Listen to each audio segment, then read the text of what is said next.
ये आतंकवादियों की घटना पहली है ऐसा तो नहीं है। देश में पहले भी आतंकवादियों की बहुत घटनाएं हुई हैं हमारे देश में।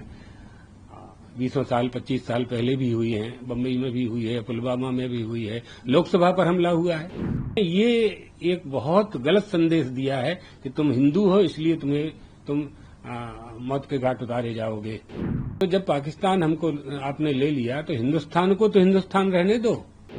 वहां जो लोग गए हुए थे उनको नहीं मारा गया है। यही बात समझ में नहीं आती है लोगों को। वहां हिंदुओं को उद्देश्य करके मारा गया है। भ्रमण करने के लिए विदेशों के लोग भी गए थे, दूसरे धर्मावलंबी भी थे, लेकिन पूछ पूछ करके कि तुम हिंदू हो, तुम हिंदू हो, तुम हिंदू हो, उनको मारा। तो ये तो बहुत अद्भुत आक्रमण किया है उन्होंने। ये आतंकवादियों की घटना पहली है ऐसा तो नहीं है। देश में पहले भी आतंकवादियों की बहुत घटनाएं हुई हैं हमारे देश में। 20 साल 25 साल पहले भी हुई हैं, बम्बई में भी हुई है, पुलवामा में भी हुई है, लोकसभा पर हमला हुआ है।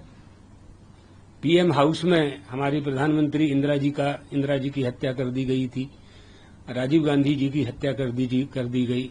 तो ये हमले तो होते रहे, लेकिन इसमें ये एक बहुत गलत संदेश दिया है कि तुम हिंदू हो इसलिए तुम मौत के घाट उतारे जाओगे। तो ये बात समझनी है हमें कि हम क्या चाहते हैं, अर्थात आतंकवादी क्या चाहते हैं, पाकिस्तान क्या चाहता है। तुमने पाकिस्तान हमसे ले लिया, भारत ही है ना वो तो।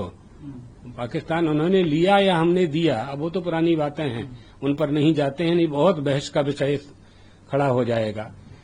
तो जब पाकिस्तान हमको आपने ले लिया तो हिंदुस्तान को तो हिंदुस्तान रहने दो, है ना।